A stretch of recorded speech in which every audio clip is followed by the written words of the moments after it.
Sir अपना परिचय देते बताइए कि यहाँ कहाँ पर करते हैं आप, कहाँ यहाँ क्या करना है। सर मेरा नाम छिदीलाल गौतम है, मैं रिटायर्ड टीचर हूँ। और आज के दिन जो अशोक विजयदशमी है, उसके उपलक्ष्य में मैं यहाँ पर जो है बुद्धा पार्क इंदिरा नगर में आया हूँ। अकेले आए परिवार के साथ? नहीं, परिवार सहित आया हूँ। अच्छा। हाँ, हमारे 2 बच्चे हैं हम्म। और ये हमारी मैडम भी हैं। अकेले नहीं जाने देते? नहीं जाने देते, हाँ। नहीं जाने देते। आज हमने कहा कि छुट्टी है, हाँ सब हाँ लोग चलो। हाँ, हाँ हाँ, हाँ। हाँ। तो आपका कौन कौन सा परिवार है? हमारे में ये मैडम हमारी और ये हाँ। हमारा बेटा है नीला, और वो अच्छा। छोटा वाला बेटा ये। तो दो तीन परिवार हैं। हाँ, हाँ। तो कैसा नहीं, लग रहा एक है? एक बड़ा वाला बेटा घर पे है। अच्छा अच्छा। तो यहाँ पे कैसा लग रहा सर इसके पहले मैं 2008 के आसपास आया था, जब बहन जी की सरकार थी। है? तब कुछ बहुत कुछ था, लेकिन यहाँ पर बहुत कुछ टूटा हुआ है, कुर्सियाँ टूटी हुई हैं, पार्क में जो यानी पानी नहीं है, सब बहुत कुछ है, अव्यवस्था है। और सरकार बहन जी की ना रहने से यहाँ पर जो है बहुत वैसा मतलब अनदेखी की गई है। तो मैं सोचता हूँ कि बहन जी की सरकार आए, इसको पुनः उसी तरीके से सुंदरीकरण किया जाए। आप लोग बहन जी को वोट तो देते ही नहीं, सरकार कैसे आएगी? नहीं सर, हम लोग तो देते हैं, हम लोग उनके पहले से ही, हम तो DS4 के कार्यकर्ता हैं। और दिलाते हैं हाँ, मोहल्ले में तो हाँ। कैसा आप करिए भाई। हाँ।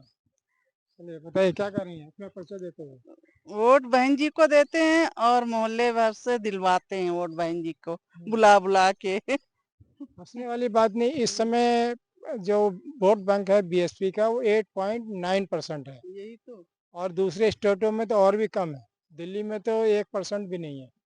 ये स्थिति क्यों हुई? सर एक तो इसका मुख्य कारण है कि बहन जी को वोट तो मिलता है, अभी 9 अक्टूबर की रैली से मालूम हो जाएगा। लेकिन सवाल उठता है कि ईवीएम के आने से बहुत कुछ है, वोटों में धांधागर्दी होती है। और यही नहीं, केवल बहन जी की नहीं, सभी की, कांग्रेस की हो, चाहे सपा की हो, चाहे अन्य पार्टियों को।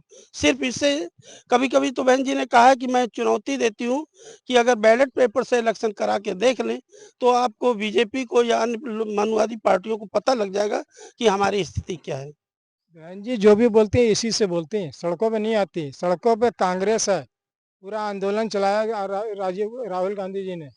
इस तरह के तो आंदोलन नहीं करती ना। सर बहन जी का अपना, हर पार्टी का अपना तरीका होता है। बहन जी सड़क पर भी थी जब उनका समय था। आज उनके फॉलोअर लाखों करोड़ों लोग हैं जो सड़क पर काम कर रहे हैं। और यही कारण है कि 6 पार्टियों में बहन जी की राष्ट्रीय पार्टी आज भी बनी हुई है। जबकि लोगों ने तो पूरा पारिवारिक 15-15 साल शासन किया, लेकिन उन्होंने अपनी विचारधारा के आधार पर राष्ट्रीय यानी राष्ट्रीय पार्टी नहीं बना सके। और हमारी ये विचारधारा है और हमारी ही पार्टी है, क्योंकि मनवाद का विकल्प मनवाद नहीं होता है, मनवाद का विकल्प अम्बेडकरवाद होता है। और वो जिसकी पार्टी जो है बहन बहुजन समाज पार्टी है, जिसकी राष्ट्रीय अध्यक्ष बहन जी है। अगर ये बिहार के चुनाव में बसपा को सीटें नहीं मिलती तो ये मान लीजिए लगभग लगभग कि राष्ट्रीय मान्यता तो छिन जाएगी। नहीं, बहन जी को उम्मीद करते हैं, अगर निष्पक्ष इलेक्शन हुआ तो बिहार में अच्छे परिणाम आएंगे। इसके पहले भी हमारे 5-5 विधायक जीते हैं। उम्मीद करते हैं कि 5 से तो नहीं, 10-15 विधायक तो बड़े आसानी से जीते जा सकते हैं। क्योंकि अगर निष्पक्ष इलेक्शन हुआ, चुनाव आयोग ने अगर कहीं गड़बड़ी न कराई, क्योंकि अभी जो हमारे आकाश आनंद जी जिस तरह रैली कर रहे थे, उससे पता लग रहा है कि जन समुदाय किसके साथ है। इसी ईवीएम के सहारे कांग्रेस ने बहुत से स्टेटों में सरकार बनाई। आम आदमी पार्टी को राष्ट्रीय मान्यता मिली। सर ये जरूर है कि चोरी करने का भी एक तरीका होता है कि कुछ पार्टियों को कहीं जिता दो, कुछ पार्टियों को कहीं हरा दो। इससे ये आम साधारण मतदाता ये सोचेगा कि ईवीएम से जीत होती है। ये लोग अक्सर क्या करते हैं कि जब बहन जी की 2007 में सरकार आई थी तो वो भी ईवीएम था। लेकिन जब चोरी की जाती है, मैं बहुत सीधा सीधा कहना चाहता हूँ कि लगातार कोई सरकार और जनहित के काम न करें, और जबकि कोई काम करते हुए ये जनता में एक आक्रोश होता है, लेकिन कोई सरकार 10-10 साल 15-15 साल काम करे और उसके बाद ही उसको बार बार जनता जिताए, तो ये नामुमकिन है। ये सिर्फ जरूर ही चोरी होती है। कई ऐसे उदाहरण हैं कि जो चोरी के हैं, बैलेट पेपर के क्या कहते हैं वो ईवीएम के द्वारा घोटाला करते हैं। और दूसरी बात है वोट कम करते हैं और हमारे वोट काटे जाते हैं। तो इस तरीके से हर तरीके के फंडे होते हैं। बंद कर रखा करो। अगर मैं कहूँ 2007 के चुनाव की आप बात कर रहे हैं बसपा के, 4 बार बहन जी की सरकार बनी। अगर मैं कहूँ चारों बार मानव काशीराम साहब ने बनाई तो क्या कहेंगे? नहीं, मैं 2002 के इलेक्शन की आपको याद दिला दूं, जब बहन जी उत्तर प्रदेश में अपना प्रचार कर रही थी और मानवर कांसीराम से कहा था कि आप पंजाब के रहने वाले, आप वहां पर भी जाइएगा, प्रचार करिए, वहां सरकार बीएसपी की बनाइएगा, मैं यहाँ पर बनाता हूँ, मैं यहाँ पर बनाती हूँ। तो सवाल उठा कि उस समय बहन जी की यहाँ पर 2002 में 98 सीटें आई और मानवर कांसीराम के पंजाब में जो एक भी सीट नहीं आई। और इसका उदाहरण ये है कि बहन जी को जन समुदाय उनके कार्यों से बहुत लाइक करता है। और जब मानवर साहब के डेथ के बाद 2007 में भी बहन जी के कार्यों पर ही, यानी सरकार, किसी भी अखबार ने ये नहीं निकाला कि बहन जी की सरकार आएगी, लेकिन बहन जी की सरकार पूर्ण बहुमत से आई और उन्होंने 10-10 साल के बाद जो सरकारें काम नहीं कर सकती, बहन जी ने 5 साल में वो काम किए। मैं एक उदाहरण देना चाहता हूँ कि जब सपा ने कहा था लोहिया आवास बनाएंगे, उनका कहीं लोहिया आवास नहीं दिखाई देते, लेकिन बहन जी ने बिना कहे कांसीराम आवास बनाए, जो आज भी लोग, यानी हर समाज के लोग उसमें रहते हैं। तो बहन जी ने ऐसे काम किए जिसे मीडिया नहीं दिखाना चाहती। गौतम बुद्ध विश्वविद्यालय, अलीगढ़ और बनारस विश्वविद्यालय के टक्कर में उसको भी मीडिया नहीं दिखाया। बहन जी ने बहुत सारे काम किए, लेकिन हम अच्छी तरीके जानते हैं, बहन जी जानती है, हमारा बहुजन समाज जानता है कि बहन जी एक ऐसी नेता है जो काम करने वाली है। वो यानी जो है जमीन पे यानी दिखता है, जब भले ही अखबारों में ना दिखता हूँ। अगर मैं कहूँ कि 4 बार बहन जी बसपा के उत्तर प्रदेश की मुख्यमंत्री बनी और वो चारों बार मानव काशीराम साहब की मेहनत थी। वो हमेशा सड़कों पर रहते थे, सड़कों पे जो भी फॉलोवर उनको खिला पिला देते थे वो सब खाते पर रहते थे। सारा जीवन परिवार छोड़ करके उन्होंने सड़कों पर रहे। बहन जी एसी से बाहर निकलती नहीं। क्या कहेंगे, सरकार मानवर काशीराम साहब की वजह से बनी थी या बहन जी की वजह से? नहीं, ये सभी का अपना समग्र परिचय देते हैं। जी, मैं अमन चौधरी हूँ। ये सभी का समग्र प्रयास है। ऐसा एक के बलबूते ऐसा नहीं होता है और हमारे कांशीराम जी ने तो बहुत अथक प्रयास किए इसके लिए, और लेकिन मायावती जी का साथ नहीं होता या उनके बिना मायावती जी को तो जन्म दिया मानव काशीराम साहब ने। जन्म दिया है, लेकिन उस जन्म का जो है, जो जन्म दिया है उन्होंने, तो उनका एक उद्देश्य भी था कि हमारा जो बहुजन समाज जो है कहीं सोया हुआ था और हम अपने क्षमता को उभार नहीं पा रहे थे, तो उन्होंने वो क्षमता को उभार के लाए। उन्होंने देखा मायावती जी के व्यक्तित्व को परखा और उन्होंने एक मजबूत नींव डाली बहुजन के राजनीति की। जहाँ तक मेरी जानकारी के बहन जी मुझसे सिर्फ 2 साल बड़ी हैं और मानवा काशीराम साहब ने पुणे के अंदर देवू रोड पे सर्विस करते थे डिफेंस का ही। इत्तेफाक से मैं भी उसी डिफेंस में था। तो मानवा काशीराम साहब ने, दीना भाना जी ने और कई लोगों ने मिल करके इसको बनाया। तो उस समय बहन जी का तो कोई आता पता भी नहीं था। तो इसको बनाया तो चाहे वो DS4 रहा हो या बाम सेव रहा हो, इसको बनाया तो आज बसपा को भी मानव काशीराम साहब ने बनाया। तो बहन जी जैसे तो पता नहीं कितने नेता उन्होंने बनाया और आखिर वो सब एक दूसरे से अलग हो गए अपनी मानसिक सोच के कारण या मतभेद के कारण। तो ये सारा योगदान जो मैं कहता हूँ मानव काशीराम साहब का था। मानव काशीराम साहब की नकल करके आज़ाद समाज पार्टी का जन्म हो रहा है। क्या कहेंगे इस समय? सर, ये ठीक है कि बहन जी जैसे मानवर कांसीराम के बहुत से चेले थे, बहुत से सारे उन लोगों ने मानवर कांसीराम ने तैयार किए, लेकिन बहन जी एक ऐसी हैं जिन्होंने उन्हें उन्हें परखा, हर तरीके से परखा। हमारे जैसे राज बहादुर जी थे, वो छोड़ के चले गए। बहन जी ने कहा है कि हमने तो, हमारे बाद भी मैम ने बहुत से लोगों पर खा, लेकिन आज कोई ऐसा नहीं दिखता कि जो जिस तरह कांसीराम ने हमारे पर भरोसा किया, मैं किसी पर भरोसा कर चुकूं। सभी को मौका दिया गया, लेकिन ऐन कैन प्रकार सभी अपनी जो है अम्बेडकरवाद से हट गए। अगर वो सच्चे अम्बेडकरवादी होते तो सपा और भाजपा जैसी पार्टियों में, कांग्रेस जैसी पार्टियों में जाकर के ना करते, जिसके खिलाफ हमारी लड़ाई लड़ती रही, तो वो अम्बेडकरवादी नहीं थे। सचमुच में वो सत्ता की मलाई खाने आए थे, और जब मलाई जब तक रही तब तक वो इस पद पे रहे, और जब पार्टी को संघर्ष करने की जरूरत थी उन्होंने साथ छोड़ करके विभिन्न तरीके से चले गए। इसीलिए कांसीराम ने एक बहन जी में वो विश्वास जताया, आज वो कायम है और उनकी बनाई हुई पार्टी को राष्ट्रीय पार्टी का दर्जा बना हुआ है। और आने वाले समय में मैं उम्मीद करता हूं कि हमारी पार्टी राष्ट्रीय पार्टी तो नहीं, राष्ट्रीय पार्टी से बढ़ करके वो काम करेगी जो आज तक कांग्रेस और भाजपा ने कभी नहीं किया। आप बार-बार कह रहे हैं कि अच्छा चुनाव आएगा, अच्छा रिजल्ट आएगा। मुझे तो किसी एंगल से दिखाई नहीं देता। एनडीए के साथ में 40 पार्टियां हैं। अकेली बीजेपी चुनाव नहीं जीत रही है, और ना ही वो सरकार बना, ना उनकी इतनी क्षमता है कि वो बना सके। उसी तरह से इंडिया गठबंधन जो है उसके अंदर में भी 38 पार्टियां हैं। और बहन जी कहती मैं अकेले चुनाव लड़ूंगी। क्या 40 आदमियों से आप अकेले संघर्ष कर सकते हैं? यस, देखिएगा, एक सीधा सीधा फंडा है कि लड़ती जनता है और नाम सेनापति का होता है। लड़ती सेना है, नाम सेनापति का या राजा का होता है। बहन जी जो इस रास्ते पर हैं, कहते हैं कि मंजिल सही दिशा हो, उसके भले ही लड़ाई कमजोर हो लेकिन उसकी दिशा बिल्कुल सही हो, तो बहन जी सही दिशा पे चल रही हैं। क्योंकि उन्होंने कहा था कि मनवाद का विकल्प अम्बेडकरवाद ही होता है। मनवाद का विकल्प मनवाद नहीं हो सकता।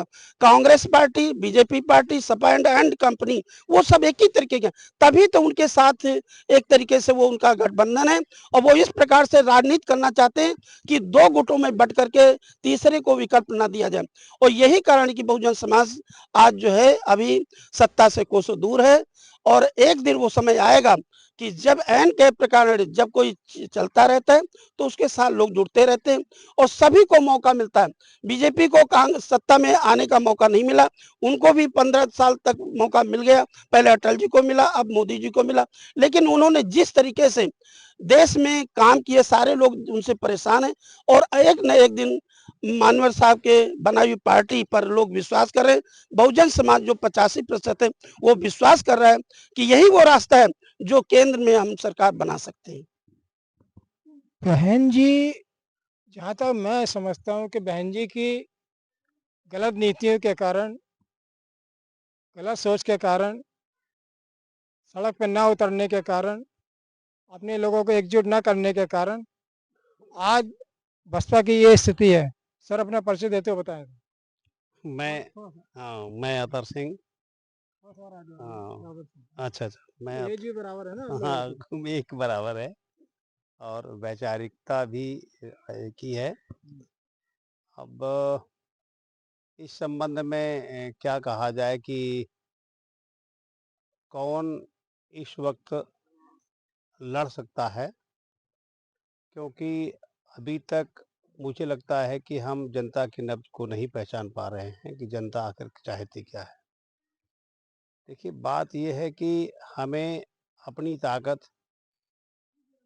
विभिन्न स्तरों पर आंकनी चाहिए, और वहाँ जब हम ताकत नहीं आंक पाते हैं तो कभी-कभी हमें भ्रम भी हो जाता है कि हमारी बहुत बड़ी ताकत है। ये उसी प्रकार से जैसे कि बामसेब के मंच से ये बात चली थी और चली आई है, और बामसेब ने जगाने का काम किया, इसमें कोई शक नहीं कि हम 85 हैं। लेकिन 85 की जो वैचारिक क्रांति आनी चाहिए थी, वो 85% में वैचारिक क्रांति नहीं है। आज आप ये देखेंगे कि आज जो त्योहार मनाया जा रहा है, हमारी हार का जो त्योहार मनाया जा रहा है, खुशी से मनाते हैं लोग। खुशी से मना रहे हैं, और वहाँ गलियों में, कूचों में और उत्साह की लहर और त्योहार मनाने का जज्बा उन 85 में ही तो है।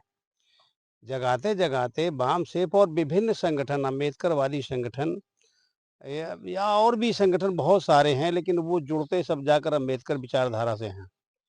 तो वो वाली बात है कि अभी आज़ादी के 72-73 वर्ष होने के बाद भी हमारे लोग ये नहीं समझ पाए कि आखिर जो हम त्योहार मना रहे हैं तो क्यों मना रहे हैं। वो प्रश्न करने का जज्बा अभी तक नहीं आया, प्रश्न ही नहीं करते। अपने घर में प्रश्न नहीं करते, आपस में प्रश्न नहीं करते, तो राजनीतिक लड़ाई बहुत कुछ विचारों पर निर्भर करती है और जो विचार हमारे अंदर है वो दिखने भी चाहिए।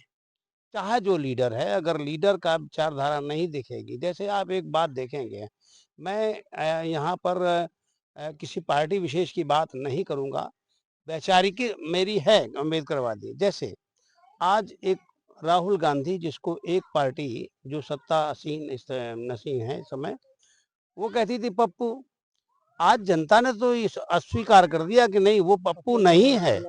हाँ, पप्पू नहीं है, वो बहुत बड़ा खिलाड़ी है। तो उसकी वाणी ने, उनके वक्तव्य ने, स्टेटमेंट ने और उनकी मेहनत ने आगे लाने का काम किया है और जनता इस बात को बखूबी समझती है। अपनी जान हाँ, खतरे में डाल जी, चाहे लोहिया हो, चाहे अम्बेडकर हो या और कोई विचार की हो, जहाँ राजनीतिक विचारधारा की है, उनका मानना था कि नेता जब तक रोड पर नहीं आता, तब तक जनता उसके साथ जुड़ती नहीं है। विचारधारा सो जाती है रोड पर ना आने से। एक मिनट हाँ। सर, बताइए मेन फॉल्ट है बहन जी का। देखिएगा, आज के दौर में जब वैज्ञानिक हो गए, बहुत से साधन है अपनी बात को कहने का। अमेरिका जैसे उसमें केवल जनता देखिए, मांगने वाला हमारे सामने आया कि देखिएगा, नहीं आया? मैं सीधे बात कह रहा हूँ कि सड़क पर आने से ही कभी ये नहीं कि यानी ये सड़क पर आने वाला ही सत्ता में आएगा, वो संघर्ष करेगा। केवल विचारों को जन जन तक फैलाने का माध्यम सड़क पर ही नहीं है, उसके आज के दौर में अखबार है, टेलीविजन है, मोबाइल है, उसके द्वारा अपनी बात कही जा सकती। सवाल है कि जो बात हम कहते हैं उससे एक संदेश जाना चाहिए कि वो संदेश क्या है, वो जनहित में है। अगर वो जनहित में है तो वो संदेश जन जन तक पहुंच जाएगा। हाँ, ये जरूर है कि बहुजन समाज के पास मीडिया की कुछ कमजोरी है, हमारे पास अच्छे अखबार नहीं है या हमारे पास यानी जो टेलीविजन नहीं है, जो ये कंट्रोल दूसरे के हैं, बहुलवादियों के उसमें, और वो हमारी बात को अच्छे ढंग से नहीं करते हैं। और यही कारण है कि जो है हमारी बात जो अच्छी है, अर्थात कहने का मतलब उनके खराब सेबों को जनता समझ करके लेती है, लेकिन हमारे ताजे और मीठे सेबों को जो है जनता ये समझ के रहती है कि इनमें कोई अच्छा स्वाद नहीं है। लेकिन ये जरूर है कि जब कभी कहा जाता है कि बहुत सी सरकारों को देखा, तो जब मौका मिला तो उनमें से किसकी सरकार अच्छी थी, तो आज भी वो कहते हैं लॉ एंड ऑर्डर और यानी बिना दंगे कि सरकार जो बहन जी ने चलाई, 4 साल 4 बार में भी एक भी दंगा नहीं हुआ, और यहाँ 5-6 महीने की सरकारों में दंगे ही दंगे होते हैं। यही तरीका है किसी सरकार को परखने का। सच्चाई है कि किसी बात को अच्छे ढंग से कहने के लिए मीडिया को निष्पक्ष कहना चाहिए, इतिहासकारों को अपनी लेखनी ढंग से चलानी चाहिए। हमारे बहुत से महापुरुषों ने काम किए, लेकिन ऐसा लगता है कि हमारे महापुरुषों ने आज़ादी में कोई भाग नहीं लिया। उसी तरीके आज भी वही दौर है कि उनके हाथों में अखबार है, उनका साहित्य है, उनका यानी जो मीडिया है, और उसी उसमें राहुल गांधी वगैरह जैसे सारे लोग हैं। उनको ऐसा नहीं कि उनको सत्ता न मिली हो, उनके परिवार को मिली, दादी को मिली, पिता को मिला, आज उनको मिली। जब वो कहते कि संविधान और नाम लेते हिंदुस्तान, तो हिंदुस्तान का नाम का तो देश ही नहीं संसार में, और वो भाषण में हिंदुस्तान हिंदुस्तान कहते हैं।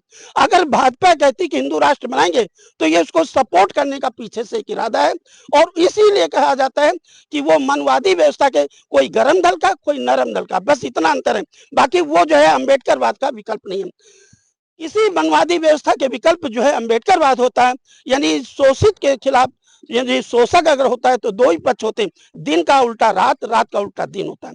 तो इसी तरीके से मनवादियों के खिलाफ अम्बेडकरवाद ही है, और एक दिन वो आएगा जैसे महान अशोक ने अपना शासन चलाया था, बुद्ध का दर्शन फैला था, ये बुद्ध की धरती है। इसी तरीके से एक दिन अम्बेडकरवाद, बुद्ध का दर्शन यहाँ फैलेगा। आपके बार बार कह रहे हैं कि शायद मीडिया नहीं दिखाती, बहन जी को कभी मीडिया के सामने आते हुए देखा आपने? बहन जी बहुत कितनी बार यानी उन्होंने प्रेस कॉन्फ्रेंस किया, अपनी बात को रखा। मीडिया सारे लोग या नहीं रखते, जब उनकी सरकार थी तो सारी मीडिया देखती थी, आज नहीं है तो वो प्रेस कॉन्फ्रेंस करके जब कभी अपनी बात कहती हैं। और यानी जब मैंने बताया कि जब उनके बहुत से सारे फॉलोअर हैं, और कभी कभी तो चैनलों पे इसलिए नहीं जाती क्योंकि वहाँ ऐसे लोग बैठते हैं जो कि आपस में एक ही विचारधारा के होते हैं, और वहां पर जो बहन जी ने अपनी मीडिया क्यों नहीं बनाई? अगर गोदी ने मीडिया बनाया तो बहन जी ने क्यों नहीं बनाया? हाँ, ये जरूर कह सकते हैं कि मीडिया की हमारी कमी है, जो हम लोग एक चैनल नहीं बहन खड़ा जी खुद ही कर। मीडिया के सामने नहीं आती है। बहन जी नहीं, मोदी जी भी कभी चैनल, यानी आप लोगों के कभी उनसे इंटरव्यू लिया? उन्होंने कभी पालतू उनसे मीडिया इंटरव्यू लिया आपने? मोदी जी से कभी इंटरव्यू लिया? नहीं लिया, वो देंगे ही नहीं। वो तो चौथी पास है। वो तो चौथी पास है तो क्या, वो तो कहते हैं तो कि हमने तो यानी जो है बहुत कुछ पढ़े हैं, लेकिन चौथी पास है, लेकिन इंटरव्यू लिया? बहन जी तो पढ़ी लिखी है ना। बहन जी पढ़ी लिखी है, प्रेस कॉन्फ्रेंस करती है जहां पर जरूरत पड़ती है। ऐसी बात नहीं है कि मुख्यमंत्री हो मीडिया से अछूते रही हो। मुख्यमंत्री रही तब तो रही, आज क्यों उनके पास है? उनकी जरूरत भी अगर समझेंगे तो मीडिया को बुलाएंगे। सर कोई जहाँ मीडिया तक से दूर नहीं है। सर मेरी जहाँ तक जानकारी है, बहन जी कभी मीडिया के सामने नहीं आती। कभी ANI की, कभी PTI के सामने आई है। क्या कहेंगे इन दो के अलावा? कभी किसी चैनल के सामने देखा? नहीं, ऐसा आप नहीं कह सकते। किसी चैनल का नाम बताइए। नहीं, चैनल तो बहुत देखे हैं और अक्सर आती भी रहती हैं, लेकिन उनका एक जो है ये शिकायत जनता की अवश्य रही है और जनमानस से अधिकांशता सुनी जाती है कि वो अधिकतर जनता के बीच में आने में असहज महसूस करती हैं। और बोलती हैं इसका एक कारण ये भी सुना है कि हो सकता है कि वो कुछ अस्वस्थता के कारण, कुछ अंदरूनी सर अस्वस्थता है 15 उनके। साल से 17 से बाहर हैं। 15 साल अस्वस्थ हो गई। नहीं, 15 साल से तो बाहर हैं। तो ये अभी तात्कालिक जो है मैं बता रहा हूँ कि हो सकता है कुछ कुछ दिनों से, कुछ वर्षों से उनको कुछ अस्वस्थ गले में शायद दिक्कत ऑपरेशन हो, हुआ है था। ना? शायद, हाँ, मैंने सुनने, मुझे पूरा जानकारी नहीं है, लेकिन मैंने ऐसा सुना है। तो हो सकता है कि कुछ स्वास्थ्य के कारण भी हो सकते हैं, लेकिन ये है कि पुष्टि पूरी तरह से नहीं है उस चीज़ की, तो जनता के बीच में आने का थोड़ा-सा उनको बनता है। हाँ सर बताइए। मेरे हिसाब से बहन जी PTI और ANI के अलावा कभी किसी सोशल मीडिया पे कभी नहीं आई है। कि वो अपनी बात तो कहती हैं, अपनी बात कहती हैं, अपने जो सरकारी चैनल पे। जो माध्यम है उनके माध्यम से नहीं नहीं, अपनी माध्यम सिर्फ 2 चैनल के अलावा तीसरा बताइए आप। नहीं, ये बात बिल्कुल आपकी सही है। बात ये है कि भले ही 2 चैनल हों, लेकिन उन चैनलों में जो हम अंतर्राष्ट्रीय जन चैनल है हाँ, दोनों हाँ, जनता के सामने स्पष्टता ज़रूर आनी आनी चाहिए। चाहिए। जो हाँ, विचारधारा भले से ही हमारी 2 विचारधारा हाँ, हो। भले ही 2 चैनल हैं, मैं इसके संबंध में नहीं कहता। आपका ट्विटर हैंडल है, बहुत सारी चीज़ें हैं, तो उससे भी आपकी आवाज़ आनी चाहिए जनता तक।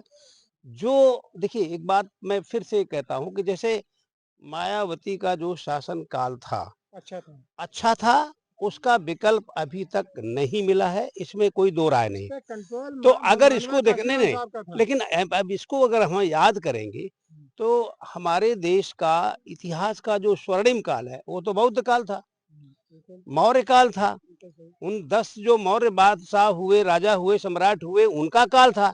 लेकिन क्या हम उस काल को स्वर्ण काल कहते क्या हम वो स्वर्ण काल ला पाएंगे? उसके लिए यत्न तो करना ही पड़ेगा। जैसे भाई साहब हैं, निश्चित रूप से हम इनसे बिल्कुल इनसे सहमत हैं कि हमें वो प्रयास करना चाहिए। दूसरी बात, मनुवाद एक बहुत ही व्यवस्था खराब है, एक विचारधारा खराब है। क्या मनुवाद हमारे घरों में है? इस पर भी देखना चाहिए। क्या हमारे समाज में है? क्या हमारे परिवार में है? क्या हम अपना ऊंच नीच मानते हैं? क्या अपनी बहू बेटों के साथ बराबरी का व्यवहार करते हैं? भाई मनुवाद तो यही है कि जहाँ इंसान इंसान हो, सीधी बात है। अगर हम अपने से किसी को ऊंचा मानते हैं या नीचा मानते हैं तो ये मनुवाद है। और जब हम इंसान को इंसान मानते हैं तो संविधानवाद है, अम्बेडकरवाद है। सीधा सीधा बात है। तो वो झलकना चाहिए, झलकना चाहिए। ऐसा नहीं है कि जैसे जैसे दूसरे लोग मतलब राजाओं सम्राट की तरह व्यवहार करते हैं प्रजातंत्र के काल में, तो वो जो भी है वो पकड़ा जाता है जनता के द्वारा। वो कहा जाता है, चाहे मोदी हो चाहे अमित शाह हो, उनको भी जनता कहती है ना कि ये प्रधानमंत्री नहीं है, ये गृह मंत्री नहीं, ये तो सम्राट और बादशाह और राजा की तरह व्यवहार करते हैं। तो ये जब जनता के आगे उनका संदेश जा रहा है तो जनता स्वतः उनको हटाएगी, इसमें कोई शक नहीं है। लेकिन उसके विकल्प में हमारा नेता दिखना चाहिए। आखिरी सवाल करना चाहेंगे सर, बसपा के पतन के कारण क्या है? बसपा के पतन के कारण कोई एक कारण नहीं है, बहुमुखी कारण है। पहली बात तो हम जो बहुजन अपने आप को कहते हैं, बहुजन तब तक सफल नहीं हो सकता जब तक उनमें आपस में मतभेद रहेगा, बहुत कई स्तरों पर मतभेद है। हम अपने आप को कोई विशेष जातिगत से जोड़ता हुआ कहता है कि मैं चमार हूँ, मैं फला हूँ, मैं कोरी हूँ, मैं धोबी हूँ, और हम आपस में ही मैं यहाँ रोका जी, चाहूँगा। जी। सत्ता का स्वाद तो 4 बार आप सब चख चुके हैं ना सर। हाँ। सब एकजुट हो गए, सरकार बन गई। अब पतन क्यों हुआ? मानवा काशीराम चले गए छोड़ करके। जी। अभी मेरे आर के चौधरी जी सब एक मैंने बाइट डाली थी, उनसे भी जब मैंने यही सवाल किया तो वो तो उन्होंने यही कहा कि इसके सही जवाब तो बहन जी दे सकती हैं, पतन के क्या कारण है। 4 बार सरकार बनने के बाद पतन का कारण क्या है? जी। सर ये सवाल मैं आपसे करना चाहूँगा। बिल्कुल मैं यथासामर्थ्य इसका जवाब देने का प्रयास ज़रूर करूँगा। देखिए, एक जो है हमारी जो नेता हैं, वो बचाव की मुद्रा में रहती हैं। ये जनता के पास एक बहुत बड़ा जो मतलब पतन का कारण है। जनता देख रही है कि बचाव की मुद्रा में उन्हीं के पैरेलल दूसरा जो युवा नेता है चंद्रशेखर, वो आया है। और डेवलप उसके पास तो कोई मीडिया नहीं है, उसके पास तो अपना खजाना भी नहीं है, पैसा भी नहीं है, जीरो से स्टार्ट हुआ। जीरो से स्टार्ट किया है, लेकिन उसके बातों में और उसके एक्शन में, क्रिया और वचन दोनों में एकता देख रही जनता, तो आज उनको लाइक कर रही है, उनके पीछे दौड़ रही है। और आज देखिए निर्दलीय हो करके भी नगीना पार्लियामेंट चुनाव जीता। हाँ, चुनाव जीता है और आज वो सबकी बात करते हैं, ये बहुत अच्छी बात है। दूसरी बात ये है, एक तो ये विचारधारा रही कि मतलब बचाव की मुद्रा में है। दूसरी बात, एक बहुत भ्रम की स्थिति आ जाती है, वो भले ही मीडिया के द्वारा फैलाई जाती हो कि ये जो है समय-समय पर इनका जो सॉफ्ट कॉर्नर है, वो वर्तमान जो शासन सत्ता है उनके साथ सॉफ्ट कॉर्नर है। तो वो सॉफ्ट कॉर्नर का जब वो मीडिया फैलाती है तो उसका जवाब फिर क्लियर नहीं आ पाता है, जिससे फिर जनता भ्रम में हो जाती है। तो मैं बहुत अधिक न कह करके मैं यही कहूँगा कि कहीं न कहीं ये जो 2 पॉइंट मेरे समझ में आते हैं कि जो भ्रम फैलाया जाता है, उस भ्रम का उत्तर सही नहीं आता है और हमारे नेता के द्वारा बचाव की मुद्रा में होना, ये मैं 2 पॉइंट अपनी तरफ से रखता हूँ। और तीसरे पॉइंट बहुत कुछ हो सकते हैं और हैं भी, लेकिन अब उन पर बहुत ज़्यादा प्रकाश डालना ठीक नहीं है। और जो यही सवाल मैं आपसे करना चाहूँगा। बसपा ने 4 बार सरकार बनाई, मानवा काशीराम साहब थे, आर के चौधरी जी थे, बहुत से और भी बड़े-बड़े लीडर थे। 4 बार सरकार बनाने के बाद बसपा के पतन का क्या कारण है? देखिए, पतन का मतलब क्या होता है? हमें तो जीरो विचार बराबर, जीरो विचार बराबर। नहीं, आज देखिए एक सांसद नहीं, मेरे पास सवाल विधायक सुनिए। आना, देखिए मेरे सुनिए, मेरे मैंने सवाल हाँ, सुनिए, बताइए। विधायक आना, विधायक कम होना, विधायक देखिएगा, जब इंदिरा गांधी को यानी जो है इमरजेंसी पीरियड में हारी, तो कोई कैंडिडेट नहीं जानता, ना कोई विचारधारा, सिर्फ इसका विकल्प कि कोई भी आ जाए उसको जिता दो। तो सिर्फ यही बात है, जब किसी विचारधारा को लो तो विचारधारा का पतन नहीं होता है, उसके फॉलोअर आते जाते हैं। एक मिशन जो होता है मैंने वो विचारधारा दूरदर्शी पतन होता नहीं है। कहा सर, मैंने सरकार की पतन का कहा। सरकार के पतन में इसको भी हम विचारधारा, देखो बसपा एक मिशनरी पार्टी है, उसके लोग कुछ समय तक आए या जाते तो उसको पतन का कारण नहीं कहता, नए ढंग से बनाए जाते। हाँ, चलिए, मैं सत्ता हारने का के कारण समय बोल देता हूँ, हारने के कारण ये है, हारने के कारण यही है कि लोग डिवाइड हुए, जो उनके लोग फॉलोअर थे या उनके पार्टी के थे वो अलग अलग चले गए और उनका भी अपना कुछ मतदाता का असर होता है और उससे वोट हमारे कम हुए, जिससे कि बसपा को वोटों में गिरावट आई, उनके वोटों में परसेंटेज में कमी आई। बहुत बहुत धन्यवाद सर, कॉपीराइट लग जाएगा।